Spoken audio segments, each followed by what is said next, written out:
ስንጀምረው በጣም ረዥም በቃ የሚደርስ ሁሉ ያልመሰለን እንደ ሰማይ ርቆ የታየንና እንደርሳለን ብለን ሁሉ ያላሰብነው ግን ፈጣሪ እድሜና ጤና ሰጥቶን ደግሞ ይኸው እዚህ አድርሶናል ማለት ነው። እንግዲህ 5 ዓመት በግቢ አሳልፈናል። ግን እኔ አልታወቀኝም። በጣም ነው በቃ 5 ዓመቱ ብዙ ነው። በቃ 6 ዓመት ምናምን ነው እንግዲህ ይሆናል ሲቆጠር። ግን በቃ ተሎ ነው የደረሰና ያው በመሀል ብዙ ነገሮችን አሳልፈናል። ብዙ ውጣ ውረዶችን በጣም የማልፉ የሚመስሉ ጊዜያቶች ሁሉ አልፈዋል። ግን ያን እኔ አረስቸዋለሁ ሁሉና ያው ኦልሞስት ወደ መጨረሻው እያገባደር ነው ደርሰናል ማለት ነው። እንግዲህ ሁሉ ነገሮችን ብዙ ፈተናዎችን ውጣ ውረዶችን ሁሉ አልፈናል። አሁንም ደግሞ ኤግዚትንም ያው እንግዲህ ተፈትነናል እግዚአብሔር ፈቅዶ ማለት ነው። እንግዲህ ፈተናዎችንም አልፈናል። ያው እንግዲህ ኤግዚት ፈተናም እንግዲህ ያው ጥሩ እንደሚሆን ተስፋ አድርጋለሁ።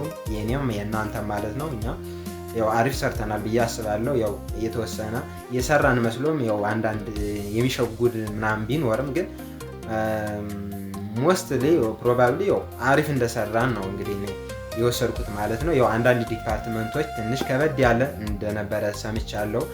ሰርጂካል ዲፓርትመንት፣ ፔዲያትሪክ፣ ሜዲካል ላቦራቶሪ ከጤና እነዚህ ትንሽ ከበድ ያለ እንደነበረ ምናምን ነግረውኛል ጓደኞቼ ማለት ነው። ከዛ በተረፈ ግን ያው ጀነራሊ ግን አሪፍ እንደሆነ ነው እንግዲህ ኮንክሉድ ስናደርገው ማለት ነው።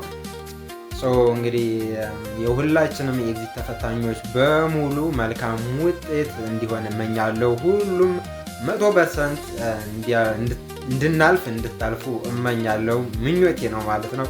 ይመቻል።